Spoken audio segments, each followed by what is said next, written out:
사무엘 하 23장 5절 말씀입니다. 우리 같이 봉독하도록 하겠습니다. 내 집이 하나님 앞에 이같지 아니하냐.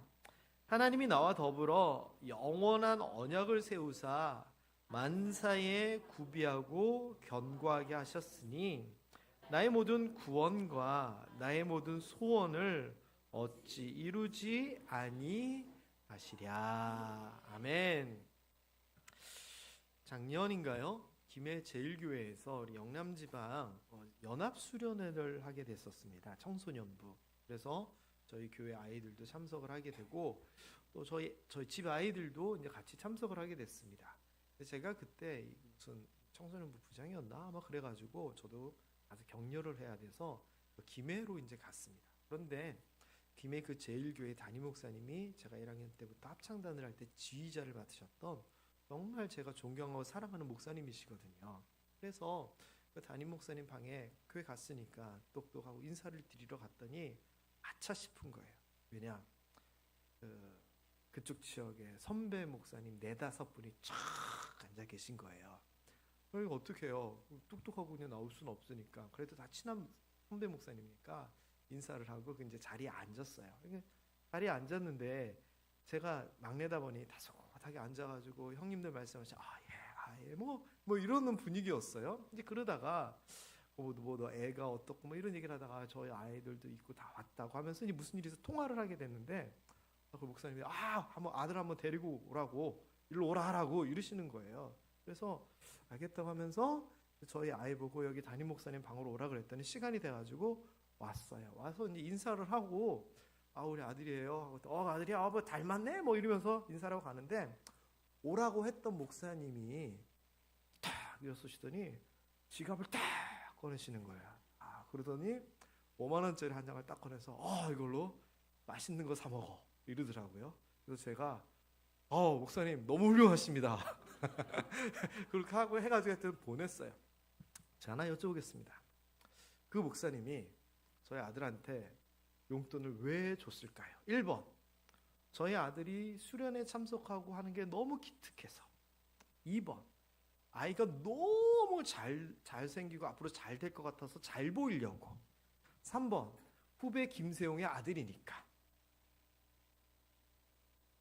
그쵸? 오늘 그 이야기를 할 겁니다. 오늘 얘기가 그 이야기입니다. 다윗의 유산에 대한 이야기예요. 사실 이제 다윗의 유산 이 이야기는 제가 이제 연간으로 쭉 하는 하나님의 말씀, 나의 말씀 여기에서는 살짝 연관은 됐는데 약간 옆에 있는 말씀이에요. 그런데 지난주에 아브라함의 유산에 대한 말씀을 전했잖아요. 근데 아브라함의 유산이 아까 최성 장로님께서도 기도에 언급을 하셨지만 아버지에게 물려받고 이래가지고 거부가 된 이런 물질적인 것만이 다가 아니라 재산이다가 아니라 하나님께서 주신 그 말씀, 약속이 대대로 이어지고 또 아버지 아브라함이 믿음의 순종의 본이 된 것. 저는 이게 참 잘 물려준 거다 하면서 이런 내용들을 지난주에 말씀을 드렸어요.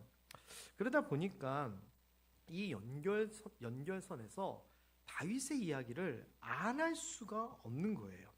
왜냐하면은 다윗도 이 아브라함이 했던 일것과 비슷한 그런데 규모는 엄청 크게 물려줬거든요. 그래서 이게 조금 내가 준비해오던 말씀은 아니지만 그래도 다윗 이야기도 좀 해야 되겠다 생각이 들어서 오늘 말씀을 꺼냈습니다. 일단 다윗의 유산은요. 이거는 아브라함 재산 거부 양 몇 마리 비교할 수가 없을 정도의 규모의 유산을 아들에게 물려준 겁니다. 솔로몬이 뭘 잘해서 이 나라를 얻었을까요? 그런 거 없습니다. 태어나 보니까 아버지가 다윗이었을 뿐입니다. 그래서 이 솔로몬은 자기가 잘한 거 없습니다. 그냥 아버지 때문에 나라를 받은 겁니다. 아버지 때문에 5만 원 받은 거하고는 사실 비교할 수 없는 얘기죠. 자, 그런데 이게 다윗의 유산의 전부는 아닙니다. 한 나라를 물려줬으면 뭐 더 있어? 아니요. 이거보다 훨씬 중요한 것들이 다윗이 솔로몬에게 물려주게 됩니다. 오늘은 그것을 찾아보려고 해요. 자, 일단 아브라함하고 똑같은 게 하나가 있습니다. 그게 뭐냐? 약속을 물려줍니다. 그러니까 아브라함이 하나님께서 야, 내가 지시하는 땅으로 가면 내가 땅도 주고 자식도 주고 복도 받게 할 거고 너 때문에 다른 사람들도 다 복 받을 거야 라고 말씀을 주시잖아요. 그래서 그 말씀이 아브라함의 말씀이 되고 아브라함의 약속이 됩니다. 그리고 그게 후대 이삭에게 있어서 이삭에게도 하나님이 나타나셔서 야, 너 흉년이라고 애굽으로 가지 말고 내가 명령하는 이 땅에 있어. 네가 여기 있으면 번성하게 되고 너와 내 후손에게 이 땅을 주고 너로 말미암아 사람들이 복을 받을 거야라고 약속하시거든요. 그러니까 아버지에게 하신 약속을 이삭 아들에게도 그대로 이어서 하나님께서 하세요. 그래서 약속을 이어받았다라고 말씀을 드렸는데 다윗도 동일합니다. 다윗도. 우리가 잘 아는 것처럼 다윗은 골리앗과의 싸움에서 짠 등장하지만 그 이전부터 이미 하나님께서 다윗을 찜해놓고 기름 부은 사람입니다. 그는 하나님이 너무 이뻐하고 사랑하는 사람이었습니다. 그리고 결국은 하나님이 기름 부어서 그를 한 나라의 왕으로 만들지요. 그러면서 하나님께서 이 다윗에게 약속을 하셨던 것들이 있습니다. 그 이야기를 사무엘하 23장에서는 이제 죽기 전에 다윗의 마지막 말이라 하면서 쭉 이야기를 하는데 그 내용이 뭐냐? 하나님께서 나와 함께 영원한 언약을 세우셨다라고 하는 겁니다. 그 언약이 뭐냐? 집안에 대한 이야기입니다. 집안에 대한 이야기. 그래서 이 집안을 어떻게 하기로 약속을 하셨냐? 그 뒤에 나오는 이 줄친 게 뭐예요? 만사에 구비하고 견고하게 하셨다. 하나님의 약속이 있다. 그게 뭐냐? 만사에 구비하고 견고하다. 구비하는 게 뭐예요? 자, 오실 때는 서류를 구비해서 오셔야 됩니다. 그 구비 맞습니다. 부족함이 없는 것을 얘기하는 겁니다. 그래서 하나님께서 다윗에게 뭘 약속하신 거냐? 야, 너네 집안은 앞으로 모든 일에 있어서 부족하지 않을 거야. 이것을 고백한 시가 뭘까요? 시편 23편 여호와는 나의 목자시니 내가 부족함이 없으리로다. 그렇게 연결됩니다. 자, 그 다음에 견고하게 하셨다. 견고하게 하셨다. 흔들리지 않게 하겠다. 네 집안이. 어떤 집안이에요 지금? 왕이 됐잖아요. 왕가 그 집안이 왕가가 흔들리지 않겠다고 하나님께서 약속을 하셨다는 겁니다. 이 약속은 왜 중요하냐면요. 그냥 한 시대에 왕으로서 살아가다가 성경뿐만 아니라 우리가 역사를 보면 다음 세대에 멸망을 하든지 정권이 바뀌든지 이런 게 있잖아요. 그런데 하나님께서 다윗에게 하신 약속이 뭐냐? 야, 내가 너 지키고 보호할 뿐만 아니라 대대로 너네 집안이 흔들림 없게 해줄게 약속을 했다는 겁니다. 그러니 한 시대에 복 받는 게 아니라 대대로 복을 받는 거니까 이게 한 나라에 그냥 나라 이어받은 것보다 더 좋은 거거든요. 저는 사랑하는 우리 모든 모함의 성도님들이 지금 신앙적으로 또 세상적으로 잘 될 뿐만 아니라 그 잘됨이 대대로 이어질 수 있게 되기를 주님의 이름으로 축원합니다. 이거를 하나님께서 다윗에게 약속을 하세요. 자, 그런데 이 약속이 효력이 어마어마합니다. 이 약속을 지금도 이스라엘 사람들은 철석같이 믿고 있습니다. 그래서 이스라엘 국기에 보면은 삼각형 뒤집어 놓고 똑바로 해놓고 이렇게 된 별, 육각형의 별이 있는데 이 별을 다윗의 별이라고 부르거든요. 그래서 자기네들은 아직도 다윗의 왕조의 후예고 앞으로 우리나라가 다윗의 후예를 통하여 새 나라 새 땅을 만들 거야. 이스라엘 사람들은 아직도 그거를 믿고 있습니다. 왜? 하나님께서 약속하셨다는 겁니다. 그래서 이 약속을 성경에서는 어떤 표현으로 얘기를 하냐면은 소금 언약이라고 표현을 합니다. 이 소금 언약은 성경에 한 3군데 정도 표현이 나오는데 소금 언약, 변하지 않는 언약은 제사장에 관련된 언약과 함께 바로 다윗의 집안에 관련된 언약에 표현되는 용어입니다. 이 말은 절대 변치 않는다는 겁니다. 이 구절은 뭐냐면요. 역대하 13장 5절에 보면은 남유다와 북이스라엘이 나눠지고 나서 전쟁을 하게 됩니다. 첫 전쟁을 하게 되는데 남유다의 왕 이름이 아비암이었거든요. 근데 그 아비암이 전쟁 때 딱 나가가지고 적들 앞에서 야, 우리가 진짜야. 니들은 작아야. 하나님께서 소금 언약으로 이스라엘 나라를 영원히 다윗과 그의 자손에게 주신 거 알잖아. 내가 다윗의 후손이야. 그러니까 너희들 우리한테 함부하면 안 돼. 이 전쟁 까불지 마. 선언을 합니다. 자, 그러면 상대방에서 그게 이랬을까요? 아니면은 흠칫했을까요? 흠칫합니다. 왜? 다 알거든요. 다 알거든요. 그리고 이게요, 그 아들 솔로몬 때에 무슨 일이 있게 되냐면은 아브라함에게 하셨던 약속을 이삭에게 고스란히 했다고 제가 지난 주일날 말씀을 드렸잖아요.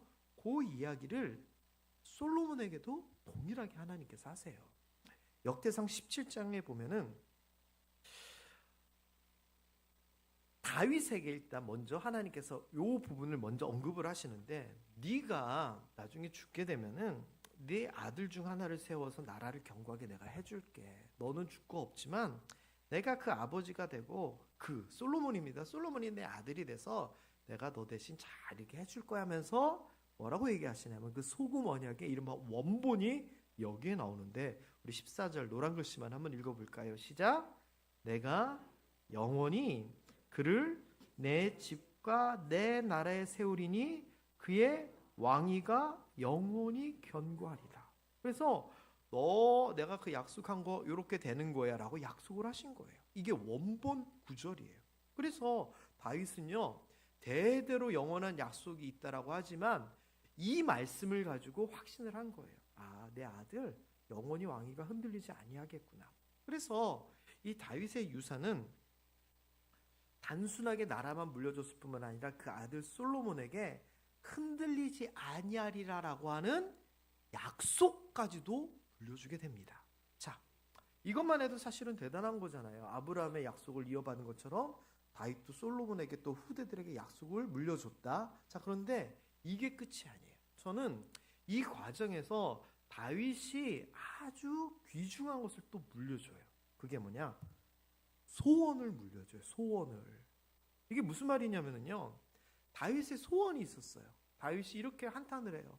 나는 백향목이 좋은 나무로 지은 이 성전에, 이 궁궐에 있는데 하나님의 궤는 저 천막대기 안에 있구나 하면서 성전을 지으려고 하거든요. 그랬더니 하나님이 말려요. 야, 너 안 돼, 너 안 돼. 네 마음은 알겠는데 너는 전쟁 가운데 피를 너무 많이 흘려가지고, 그러니 너 말고 네 아들을 통하여 내가 성전을 지켜야겠다. 하나님께서 약속을 하시는 거예요. 그래서 이 다윗이 그럼 나는 못하지만 내 아들 레미를 통해서 성전을 지어야 되겠다라고 하는 생각에 준비를 하게 돼요. 자, 성경 역대상 22장 14절 보면 얼마만큼을 준비를 했느냐? 내가 환난 중에 여호와의 성전을 위하여 내가 힘들어도 내가 성전 짓기 위해서 이렇게 모았다라고 하면서 하는 얘기가 금 10만 달란트. 제가 이거 좀 계산 좀 해보려 했는데 그냥 안 했어요. 왜냐하면 1달란트가 대충 1년치 월급이다라고 생각하시면 되거든요. 10만 달란트. 우리 머릿속으로는 상상할 수 없는 금액이에요. 우리 달란트 비유해 보면 한 달란트 받아가지고 장사한다 그런 얘기 나오잖아요. 그러니까 커요, 규모가. 자, 그런데 거기에만 그치는 것이 아니라 100만 달란트. 와, 진짜 한 나라 경제 규모를 뛰어넘는 이야기들이 지금 나오고 있는 거죠. 그 다음에 노다고 철은 무게를 달 수 없을 만큼 산더미 같이 쌓여 있고 나무와 돌까지도 싹 다 준비를 해놨다는 거예요. 그러면서 뭐를 이제 아들 솔로몬에게 얘기하느냐? 이렇게 얘기해요. 너는 일어나 일하라. 내가 다 준비해 놓을 테니까 너 이제 내가 죽고 나면 네가 이제 일어나서 이걸 가지고 성전을 지어라고 얘기를 하는 거예요. 제가 예전에 어떤 설교 때 이 이야기를 살짝 한 적이 있어요. 무슨 얘기냐? 우리가 하나님을 향하여 또는 삶에 있어서 바라고 소망하는 것들이 있어요. 그리고 우리가 알기로는 구하면 다 주실 거다라고 성경에서는 약속되어 있어요. 그런데 내가 살면서 이루어지지 아니하는 소망, 소원, 비전들이 있어요. 이거 어떻게 해요? 하나님이 약속을 안 지키시는 건가요? 그럴 때 이 다윗의 유산을 생각하셔야 돼요. 무슨 말이냐? 나는 결과 열매를 보지 못하지만 내가 준비하고 내가 다 예비하여서 누가? 내 후대가 그 소원을 이루는 거예요. 복을 받는 거예요. 열매를 맺는 거예요. 그래서 기도를 이렇게 하는 거예요. 하나님, 내가 이러이러한 소망과 소원과 비전이 있습니다. 이거를 기도로 내가 심사오니 내가 살아있는 동안 이 열매를 맺지 못하더라도 내 후대에 이 내가 심은 이 기도의 씨앗이 30배, 60배, 100배 결실로 맺혀지게 하여 주옵소서. 저는 이렇게 우리가 기도해야 된다고 생각을 해요. 자, 그런데 이 씨앗이 나에게 있어서는 지금 하나이지만 심겨지면 30배, 60배, 100배래요. 그럼 여러분, 자, 선택하세요. 여러분이 지금 이만한 복 받는 걸 복 받고 끝날래요? 나는 좀 힘들어도 요거 좀 심어놓고 30배, 60배, 100배의 복을 우리 후대가 받았으면 좋겠어요. 어떤 거 하실래요? 당연한 얘기잖아요. 그렇죠? 다윗이요, 그런 소망을 가지고 솔로몬에게 부탁을 해요. 너는 일어나 일하라. 내가 소망했던 건 네가 좀 이루어달라.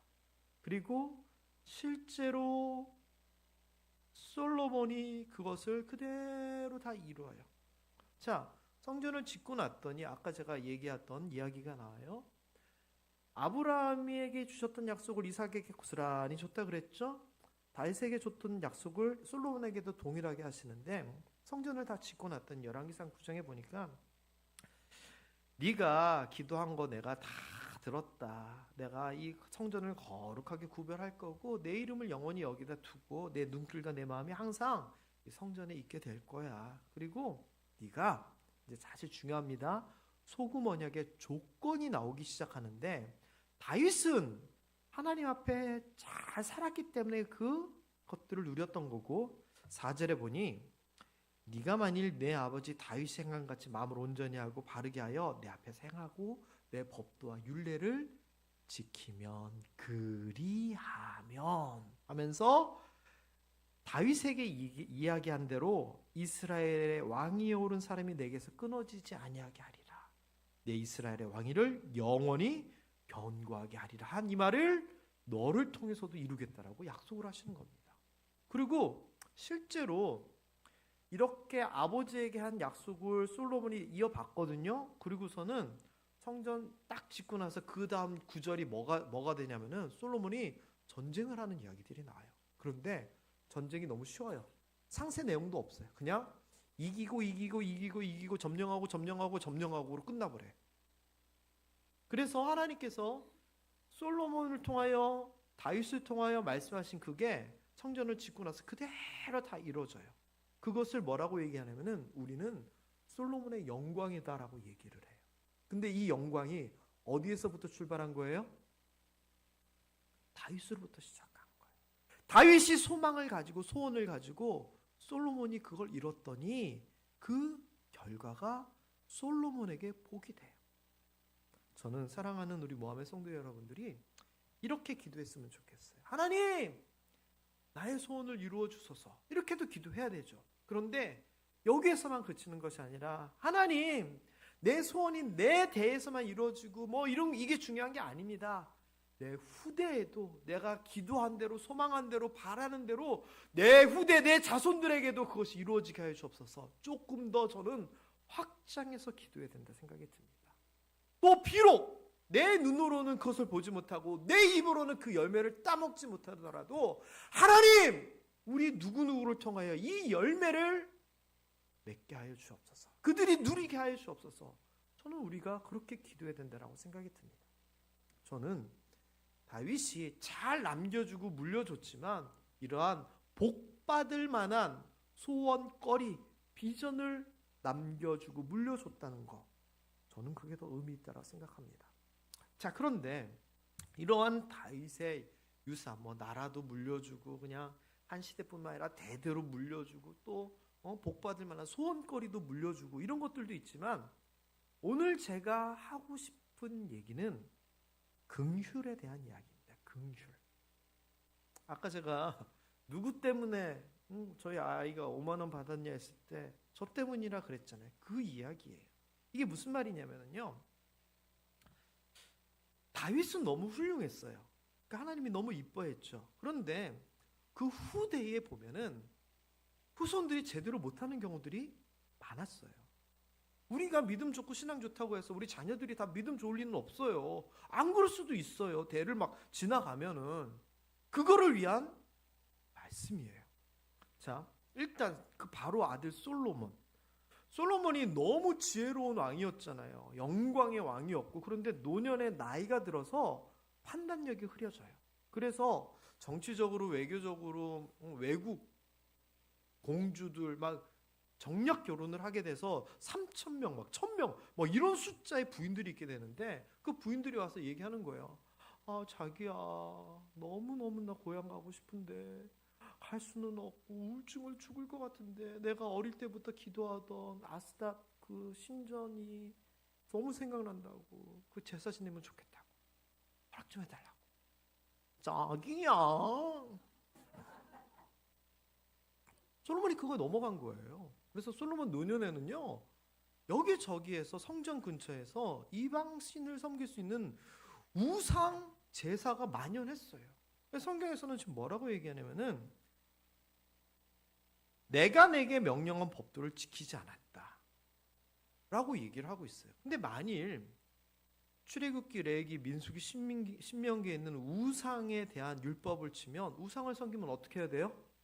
돌로 쳐 죽여야 돼요. 절대 못하게 한 거잖아요. 근데 지금 누가 그러고 있어요? 솔로몬하고 솔로몬 집안 사람들이 그거 하고 있는 거예요. 그러면 하나님이 원칙대로 하면 어떻게 돼야 돼요? 처벌해야 돼요. 아까 제가 소금 언약의 조건이라고 얘기했잖아요. 여기서도 있어요. 언약과 명령을 지키는 것이 조건인데 그거를 솔로몬이 안 해버린 거예요. 어떻게 해야 돼요? 하나님이 쳐야 돼요. 자, 그런데 12절 노란 글씨 읽어봅니다. 시작. 내 아버지 다윗을 위하여 내가 너한테는 건드리지 않겠다라는 거예요. 누구 때문에? 다윗 때문에 아들 솔로몬이 하나님께서 그냥 화가 난데도 참는다. 내가 네 아버지 다윗 봐가지고 내가 참는다라고 얘기하는 게 이 이야기예요. 솔로몬은요 잘못했고 벌을 받아야 함에도 마땅하고 하나님의 긍휼히 여김, 불쌍히 여김, 봐주시는 그 은혜를 누려요. 누구 때문에? 다윗 때문에. 그러면 여러분 우리가 우리 자녀들, 우리 후대들을 위해서 기도할 때 꼭 이렇게 기도해야 돼요. 꼭! 하나님! 우리 누구누구가 부족할 수 있습니다. 모자랄 수 있습니다. 실수할 수 있습니다. 그러나 저를 봐서라도 제가 하나님을 위하여 헌신하고 예배드리고 기도했던 저를 봐서라도 하나님 좀 봐주세요. 그러면서 한마디를 덧붙이는 거예요. 다윗처럼요. 저는 이게 부모가 하는 기도 중에서 참 뭐라 그래야 돼요? 애절한 기도가 아닐까 싶어요. 근데 이게요, 그 아들 솔로몬에서만 끝나지 않아요. 나중에 이제 후대에 거쳐서 여호사밧 왕, 그 찬양대를 앞세워서 전쟁했던 여호사밧 왕이 실수를 한 게 있는데 그게 뭐냐?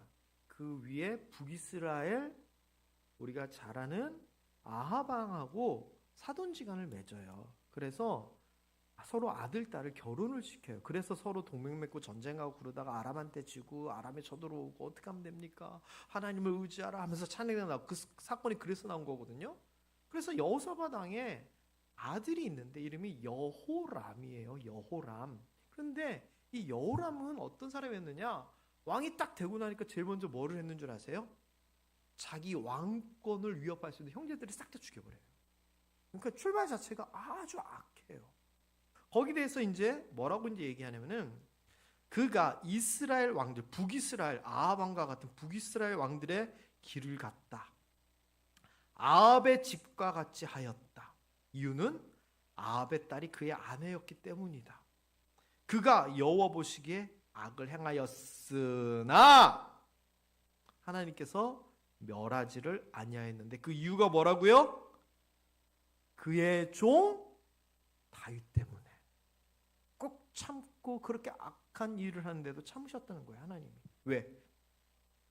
말 그대로 다윗 때문에. 이게 대수가 한참 이치예요. 그럼에도 불구하고 하나님이 다윗 때문에 그 손주를 지금 봐주신다는 거예요. 그러면 여러분 생각해 보세요. 나라 물려줬어. 대대로 그 왕권을 하나님께서 인정해 줬어. 뭐 복박해 줬어. 이런 것도 중요한데 지금 뭐냐? 하나님 앞에서 기회를 얻을 수 있도록 이른바 면제권을 후손들에게 지금 다윗이 불려준 거예요. 자, 그러면 여러분 생각해 보세요. 여러분이 여러분의 후손들에게 뭔가를 물려줄 때 부? 권세? 물려주는 거? 좋죠. 그랬으면 좋겠어요. 1번. 근데 그보다 더 중요한 것은 영원한 축복의 말씀, 하나님의 말씀, 약속을 물려주는 것 같아요. 그리고 세 번째는 내가 품었던 그 소망, 소원, 비전을 내 자녀들이 이어받아서 복받게 하는 것, 하나님을 기쁘시게 하는 것, 이런 것도 물려주는 거 좋을 것 같아요. 그런데 저는요, 이게 더 대단한 것 같아요.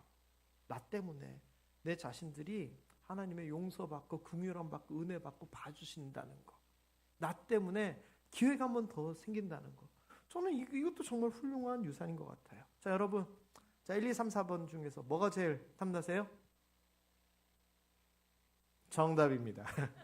그래서 여러분은 이 유산 중에서 뭐를 원하세요? 그럼 이렇게 하시면 돼요.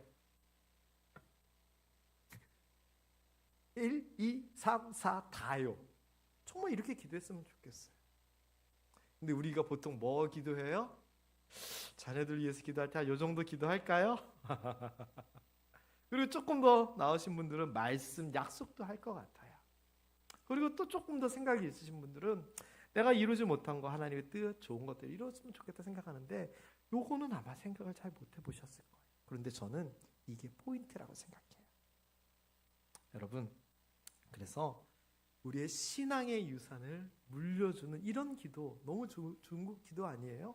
하나님, 나에게 약속하신 복을 내 후대에도 약속하여 주시옵소서. 하나님, 내가 미처 이루지 못한 거 내 자식들에게서 다 이루어지게 하여 주시옵소서. 하나님, 나를 때문에, 내 삶 때문에, 내 헌신 때문에, 내 눈물과 기도 때문에 자식이, 내 손주들이 혹시 부족하고 모자라더라도 하나님의 긍휼 가운데, 은혜 가운데 살게 하여 주시옵소서. 이거 너무 훌륭한 기도 아닐까요? 그렇다면 우리가 다윗의 유산, 아유 나라 물려줬네, 이거에서 그치는 것이 아니라 오늘 말씀처럼 약속, 소원, 긍휼, 이런 것들을 우리가 우리 후대들에게 물려줄 수 있도록 여러분들이 그렇게 살아가시고 기도하실 수 있게 되기를 주님의 이름으로 축원합니다. 여러분, 땅을 못 물려주고 돈을 못 물려줄 수도 있지만 믿음을 물려줬다는 것, 저는 그게 최고다라고 생각합니다. 거기에 덧붙여서 실수할 때 하나님의 긍휼하심을 입을 수 있는 기회까지 물려준다, 저는 최고에다가 더 최고인 것 같습니다. 그런 여러분들 되시기를 다시 한번 주님의 이름으로 축원합니다.